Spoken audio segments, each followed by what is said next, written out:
Hey guys, it's your girl Age with a J, or if you love me long time, Sweetie Just Butterton, Mama Potato, Melanin Queen, TT, whatever it is. Today, I actually started recording a video. My camera decided it no longer wanted to record. Because I have a camera, which I've had for a long time, but I never use it because when I start the video, it like always cuts out at a certain point. I just got a new memory card though, so I shouldn't be doing that because it's like 256 gigabytes, which is more than enough. Y'all see my lopsided, this is what happened when you don't do your hair in the mirror. It's all the way over here. I'm on my way to work. I'm probably like 5 or 6 more minutes away. Talking about my experience with my 3 trucking companies and what's next, pretty much. So I went through Roehl Trucking, Roehl Trucking. I went through CR England, and my last company, which I'm currently with, which I will be, my last day is April the 1st, is Friday, is Burton Logistics, or B&W. They have a lot of names. Roehl is based in Gary, Indiana. CR England is based in Salt Lake City, Utah. And Burton Logistics is based in Burlington, Graham, or Mebane, North Carolina. Well, that's not my exit. Where are you going, child? So first of all, training. I trained at Roehl Trucking and CR England. I do get that question a lot. And if I recommend them as companies, I recommend both of them for training. I do not recommend either of them for trucking.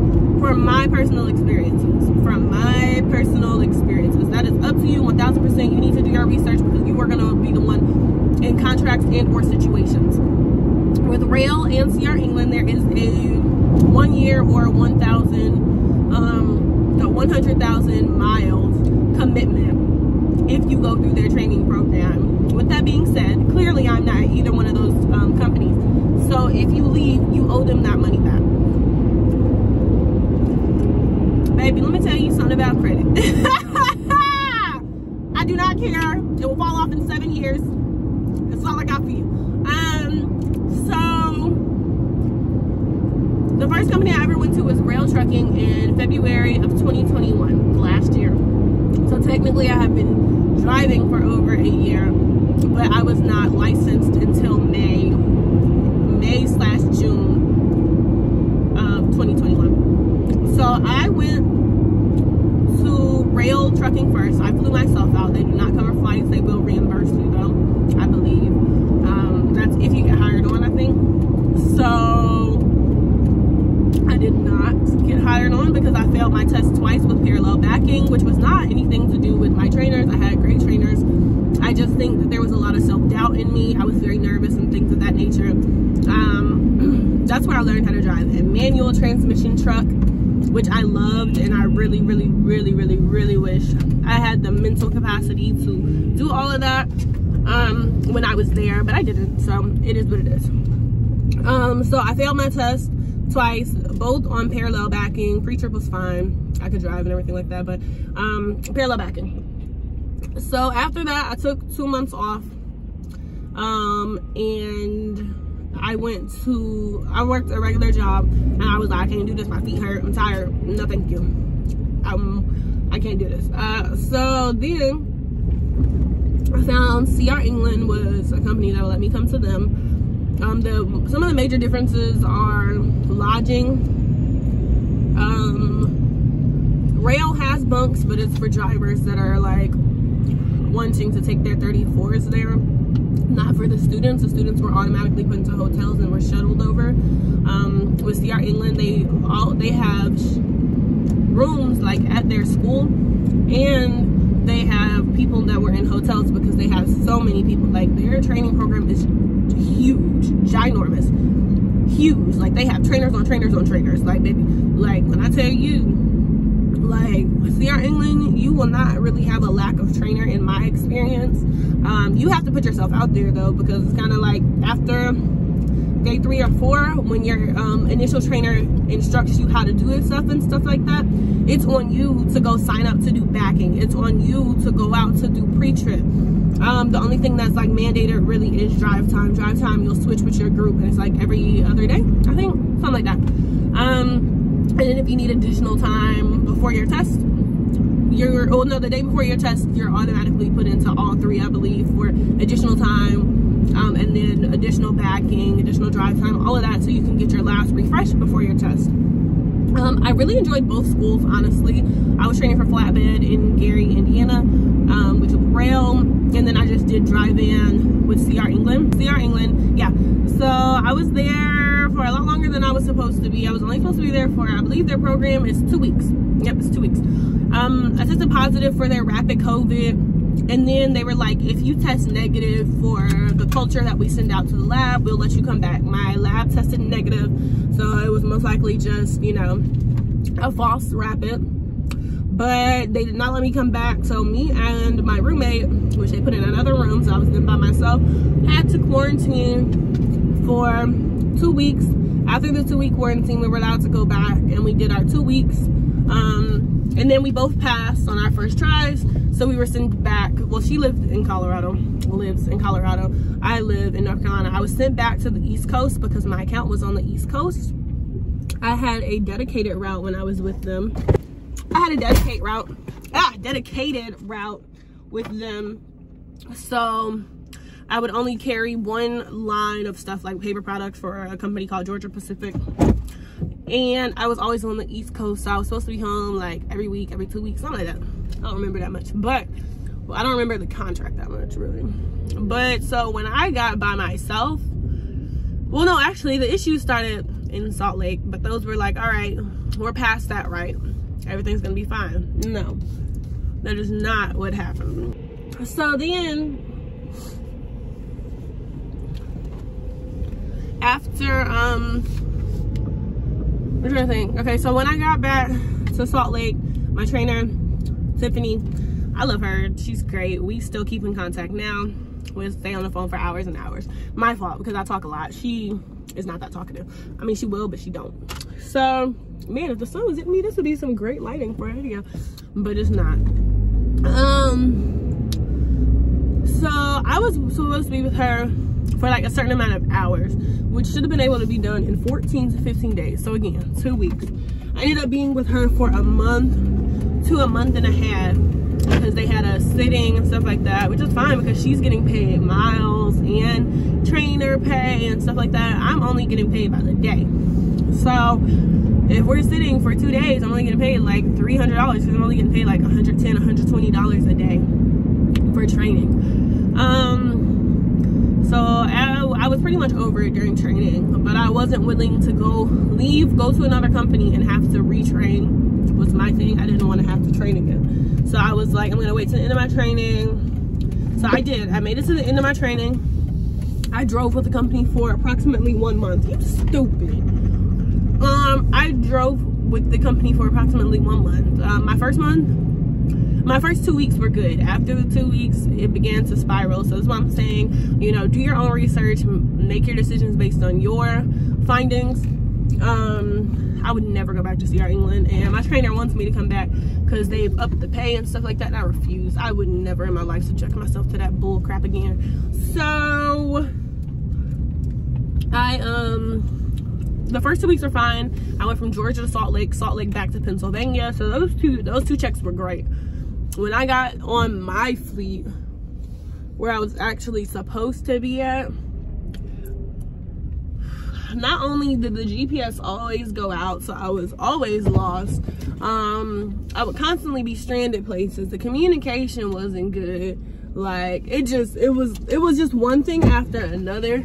It was stressing me out. I kept having mental breakdowns because I was like, this is my first year, like not even my first month of trucking, and y'all are just having me stranded places. You know, this is happening, this keeps happening. One time I had to call the police because I was in the middle of nowhere, somewhere trucks was not supposed to be, but my cell service was out. I couldn't get in contact with nobody from my job or nothing like that. Like, it was just a lot was happening. I was stressed out. So my checks were looking very, very, very, very, very regular on top of all of that. So, because they kept taking loads off of me and stuff like that. So I left, simple as that. what I don't remember how I left. Oh, I gave a notice. I went back to Fayetteville, which is where the fleet I was at was based out of. And I literally, let me just put my hair down. I literally left the truck on their lot.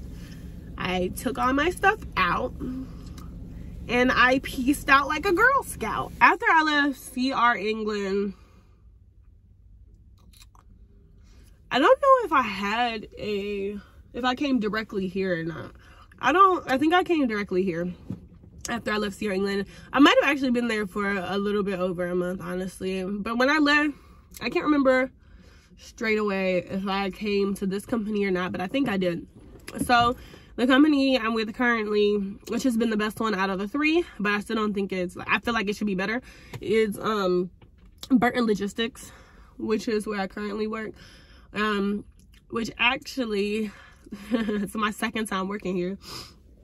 So, first time I came here, I applied, I interviewed, they liked me, they brought me on. So, I think I found them while I was on the road. I had my interview when I got off the road, did all my drug tests and everything like that, and then I was with them. First time I was with them, I was here for 3 months. I was an over-the-road driver. But when I came on, I made it very clear that I wanted to be a local driver. They were not moving fast enough, so I left. When I left, I actually went back to my first company, to Roehl. That's how I know the driving status, like how I don't like them. I was with Roehl Trucking. So I went back because, you know, I owe them a debt. If I go back, they had already told me, like, in the beginning when I failed my test, if you come back, you know, you can restart your contract, you know, get rid of this money that you owe us. Cool. All right. If I'm gonna leave this company and if I'm gonna be OTR, then I'm gonna do it at the company that I owe money, right? Makes more sense logically. Got there and was like, oh no, baby. Not only did they only pay like 40-something cents a mile, and I was making 52 cents a mile here. I was working like at least 14 hours every day. Well, we have a 14-hour clock. So between 11 and 14 hours, like, I was exhausting my clock every day. If you know something about me, I'm not going to do all of that, especially not for this little chump change that you throwing me. Only reason I was there was because of the debt. I was trying to do it for a year, you know, that debt. Also, I was trying to save for my tiny house. It was just a lot. And I was fed up, I think, after 2 or 3 weeks. Maybe a month maximum. And I was like, no. So while I was there, this company had contacted me and they were like, we really like to bring you back on. We're hiring local drivers in the local cab that you wanted to be in. We have the okay to rehire you. We really miss you. You were a great worker, you know, something like that in the email. And I was like, at the time, I was like, let me think about it, because this is before all the bull crap started happening. So then I emailed him and I was like, if you all are still looking for drivers, pretty much, I am interested as long as it is the local position. So I ended up having a call with them like the next day or something like that, with the owner and with the vice president. We talked. Owner was like, I don't want you company hopping and stuff like that. We're trying to make this a family thing, da da da, blah blah blah, all that good stuff, right? Cool, sound good, right? So I came back. It was okay. At first I was just local, which I knew there was the possibility. Whoo, girl, where's your English skills? The possibility that I would have to go over the road 1 time a week, possibly every week. I knew that was a possibility. It's not something I particularly wanted. So when I wasn't doing it, I was like, all right, cool. I'm not gonna do it, right? No.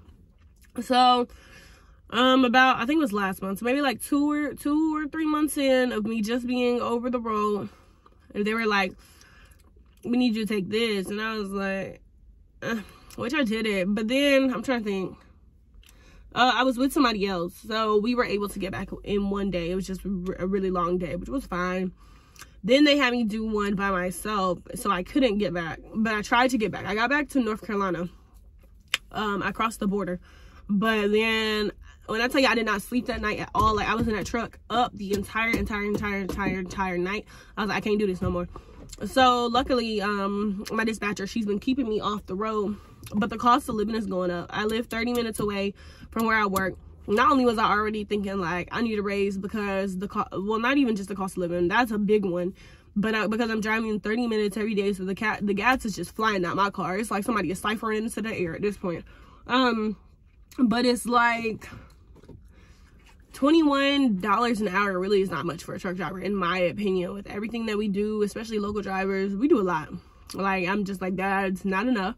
And also, I have goals for myself, and I'm not able to save the way that I need to. Like, I've been saving, but not that much. And my savings is about to be diminished when I move next week.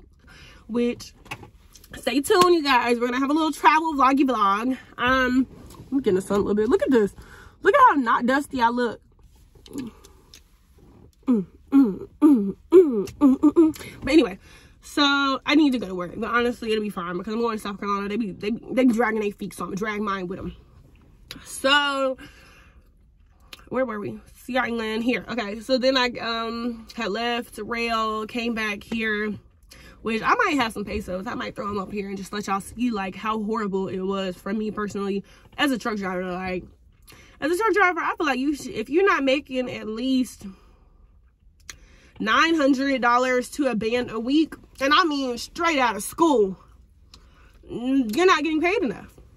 You're not getting paid enough. I don't care where you are, who you are, how little experience you have. I don't care. Like, if you're not getting paid a minimum, then this is after taxes. After taxes, if you're not going home with $900 to $1,000 a week, you're not making no money. And that's really still not no money, honestly, like, as a truck driver. So it's like, but it's hard to find companies that will take you straight out. So I understand you have to get your experience, but that don't mean that you need to, like, take any company, because at the end of the day, we are the commodity. Y'all can't do nothing without us. Get your money. Somebody out here is gonna take you. Like, this company, I only had 3 months of experience, and it was barely that. Like, when they ask you if it was all by yourself, say yes. If you know what you're doing, you will figure it out. Shoot, you will figure it out. And that's another thing. Give yourself time. Like, don't rush yourself. Don't let other people rush you. Take your time and figure it out. If it take you 30 minutes to an hour to get in that thing, at least you got in there, okay? Don't be afraid to ask for help. I understand that there are people that will not want to help you, but ask anyway, because a lot of times if somebody is staring at you while you're doing it, they will most likely help you. And if it's like 10 people at a dock and one say no, somebody is going to say yes if you need assistance. Like, don't let that scare you. A few other things I'm gonna touch on because this video is getting long. Being a female trucker, if you go into trucking as a female, you're gonna have to understand that this is a male dominated environment. You are going to have people hit on you. You're gonna have people look down on you, people that think you shouldn't be here, people that think that you are not capable. It's a lot for a female in this industry. So if you do not have tough skin, this may not be the industry for you, because yes, we are breaking into the truck industry. Yes, our presence is stronger, but this is still male dominated by a lot. But it's also like, we're truckers. Like, you can say something, you can stand up for yourself out here. This is not like no office job where if somebody say something to you or try to grab you or something like that, you can't do nothing. Baby, this wasn't my truck. I have multiple tasers. I have pepper spray, you know, knives, whatever you feel like you need, whatever you feel like is necessary for you. I used to have a stabby thing on here, but I had to go through TSA and I forgot it was on there, so they threw it away. Whatever you need to feel like you are secure. Showers and stuff like that, you know, you get those, use them. Don't be like your nasty trainers. My trainer was good because she went home every day to shower. So stuff like that. Like, don't doubt yourself. You know your self-worth. You know what you do. You have this license just about like anybody else. You don't have to be nice to these people if they're being sarcastic to you. It's not bad, but it's just like, you don't even look old enough to drive that truck. Well, I'm driving it, sir. Or, you know, pretty girls shouldn't drive trucks. That's one that I get. And I'd be like, that don't even make sense, sir. Move along. Or, you know, hey, baby, hey, sweetheart, that's not my name. Can I have my paperwork? Like, this is not the industry where you have to be like 1000% like kiss up. Now, but with that being said, if you are at a truck stop, be nice. Play nice with these people. If you are at a truck stop, please play nice, or at least say, you know, no, my boyfriend is in the truck and I will go get him to beat you up. Something. Like, do not be out here being 1000% ruthless at these truck stops, because stuff still happens to female truck drivers. Don't let that be you. Like, or just ignore them. That's my go-to. My go-to is, I be having my AirPods in when I'm at truck stops, so I just don't pay attention. Also, like, I don't really smile at people. I don't really converse with people and stuff like that. So I already give off like a mean vibe. Now, but what I'm saying is some of these people are sick in the head, So, like, if they, like, pressing up on you or something like that, all right, you might have a little conversation. Watch your back all the way back to the truck. Have a weapon in hand. All of that stuff like that. Like, I've definitely heard stories of girls being followed back to their truck. Always have your thing in hand, okay? And there are going to be truckers that will help you. I promise you that. Like, girls be out here texting people. Other truckers will come over and be like, yo, what's going on? You know what I'm saying? Detain them until the police come. You know, don't be afraid to ask for help. From the truck stops, Pilot, Loves, TA, all of them. If you let one of them know with that little golf cart or one of the women inside, hey, can somebody walk me back to my truck? Can somebody help me back to my truck? I'm feeling kind of, they will do it. They will do it. Or if you see another woman trucker or something like that, you know, just, you know, don't be out here. Watch your back. Just watch your back. I have more questions about trucking. Let me know if y'all want to know what I would recommend. It would probably be like a school or something like that, but it also depends on you. Like, if you need to start making money now, I would recommend you go through a company. If you have the time and the money, I would recommend you go through a school. Schools just take a lot longer. I did not have that luxury when I was ready to get my CDL. I lived by myself. I didn't have anybody to help me while I was doing it, so I just did it the way that I did it, and I came out fine. But you know, that's up to you how you want to do it. It's way more expensive to go through a company. When I'm saying, like, if you leave the company, because, you know, they didn't pay for your lodging, your da-da-da, and blah, blah, blah. And then versus, you know, you just going to school, you're just paying for your school, which is about 2 bands, 2 to 5. Well, it can be pricey. It depends on where you go. If you go to community college, it's usually under 2 bands, I'm pretty sure. But yeah, that's gonna be my video for today. Thank you guys so much for watching. If you like this video, go ahead and like, comment, subscribe, share it with some other people. If you have any more questions about trucking, leave them down below. I will either get back to the comment or I will make a video dedicated to all the questions that I get. I feel like I touched on a good amount of stuff, but if you want more on each individual company plus pay breakdown, because I do have access to all of my pay stubs from last year, well, all of my trucking, I still have access to all of them. I remember all of my driver codes, all of my passwords and stuff like that. I've looked at them recently. I also have my W-2s, so I can definitely share that with you all. But one thing I will let y'all know is, being a trucker, they don't care about you. I promise you, they do not. No matter what they say, they don't care about you. So do not put all your loyalty into one company because of this, because of that, because of that. You have to do what's best for you. You have to do what's best for you. I left those first 2 companies and found this one. This one is way better than what I was making there. What I would make in 2 weeks there, I make 1 week here. I still make in 1 week what I would make at a regular job in 2 weeks here. So this is where I'm making the most money. But if I wouldn't have left my company just because of this contract, because of this, because of that, all of these excuses, I wouldn't have found this opportunity. Now, there are even better opportunities that reach out to me, but for now, I am going to be stepping into something else other than trucking, because it's just not for me at this time anymore. I do not regret it. I love that I have my CDL. I will continue to use it if I can find something that works for me. And as I grow into different endeavors in life, I will always have this experience to take behind me. But don't let these truckers use you. Don't let them run you if you don't want to be ran. You know, put into it what you want to get out of it, of course, but don't let them walk over you. You know, this is not the industry for it. You got to stand up for yourself and show that you have a backbone, or they will continue to walk over you and run over you and roll over you with all 18 wheels. So I hope y'all have a great day. You know, make sure y'all subscribe. Join the potato patch. You know, we out here looking like fresh potatoes. And then this is a good oiled potato. You know what I'm saying? So join the potato patch for more content, especially with me moving to a new state soon. I'm going to be bringing y'all all the content. I'm also going to be letting y'all know what I am moving into, like career-wise, in my next video. So stay tuned for that. I love y'all. I'll see y'all later. Thank you so much for watching. Bye!